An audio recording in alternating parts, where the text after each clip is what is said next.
अभी 5 अगस्त को हम सबके बीच में श्रावण पुत्रदा एकादशी आने वाली है। वर्ष में 2 बार ही पुत्रदा एकादशी आती है। एक तो पौष मास में पुत्रदा एकादशी आती है और दूसरी श्रावण मास में पुत्रदा एकादशी आती है। और ऐसा माना जाता है जिन दंपतियों के पास संतान न हो और वो श्रावण में पड़ने वाली पुत्रदा एकादशी के दिन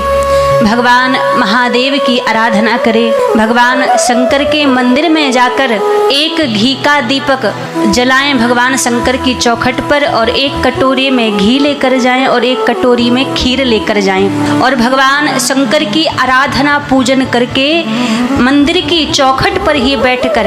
एक बेलपत्र अपनी गोदी में रखें और भगवान महादेव के ऊपर से उठाया हुआ ही एक बेलपत्र महादेव से आराधना कर उस बेलपत्र को यदि चबा चबा कर वहाँ पर ही खाया जाए तो महाराज 1 वर्ष भी पूरा नहीं होता है और भगवान शंकर उसको संतान सुख की प्राप्ति कराते हैं। ऐसी इस पुत्रदा एकादशी की महिमा है। अभी 5 अगस्त को हम सबके बीच में श्रावण पुत्रदा एकादशी आने वाली है।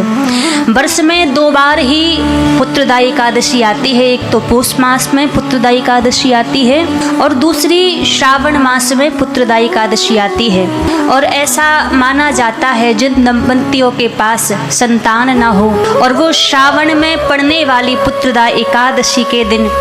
भगवान महादेव की आराधना करें, भगवान शंकर के मंदिर में जाकर एक घी का दीपक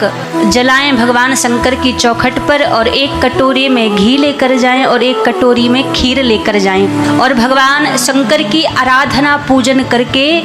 मंदिर की चौखट पर ही बैठकर एक बेलपत्र अपनी गोदी में रखें और भगवान महादेव के ऊपर से उठाया हुआ ही एक बेलपत्र महादेव से आराधना कर उस बेलपत्र को यदि चबा चबा कर वहाँ पर ही खाया जाए तो महाराज 1 वर्ष भी पूरा नहीं होता है और भगवान शंकर उसको संतान सुख की प्राप्ति कराते हैं।